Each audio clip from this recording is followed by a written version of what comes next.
Should we draw a straight line here from inflation expectations being higher, therefore the consumer is feeling worse? It's actually not quite as simple as that. I think there are a number of factors that are really weighing on consumers. The persistence of inflation is one, of course, and consumers do appear to be worried that inflation is going to pick up again in not just next year, but in the long run as well. But consumers are really being weighed down by high interest rates. I think that even though there wasn't a rate hike this month, consumers have been increasingly telling us that buying conditions for cars, for homes, for durable goods, that these buying conditions are really terrible because of high borrowing costs. Joanne, good morning. It's Guy. So why are inflation expectations rising?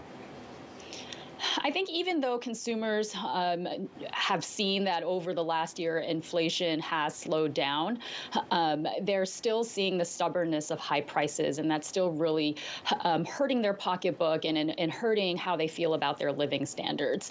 And given that the slowdown has stalled or the slowdown has decelerated, consumers are concerned that inflation could very well pick up again. We're seeing this also in gas price expectations. You're absolutely right that gas prices have not been trending up recently. But at the same time, consumers are waiting for the other shoe to drop and are expecting gas prices to rise next year.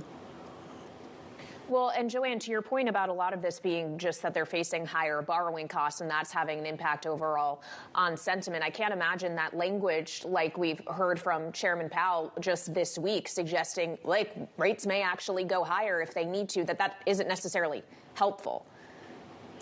I think it's not helpful for consumer sentiment for sure, but it could be helpful in terms of cooling consumer spending going forward. I think consumers are feeling much more apprehensive about the economy than they were just a few months ago. The sentiment numbers we saw today are the continuation of 4 consecutive months of declines, small declines, but still declines in sentiment.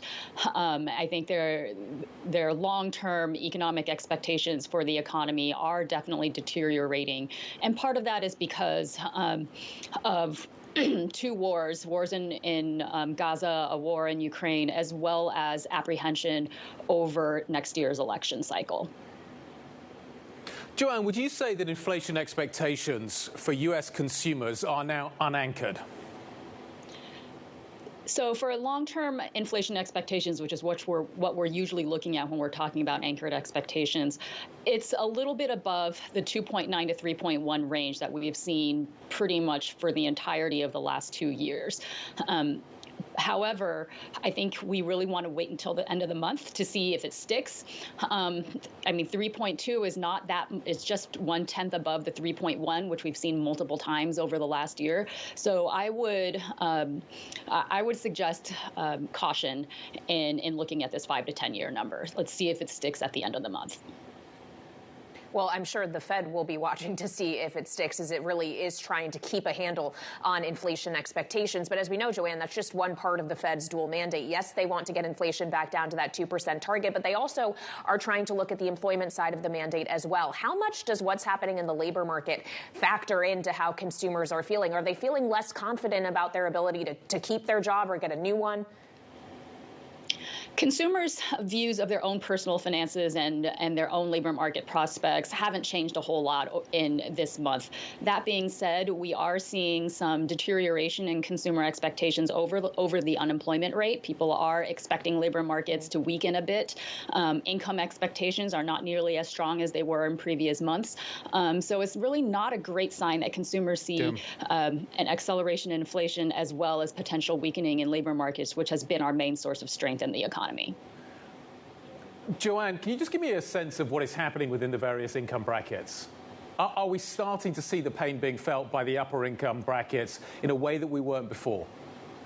It's actually a little bit different than that.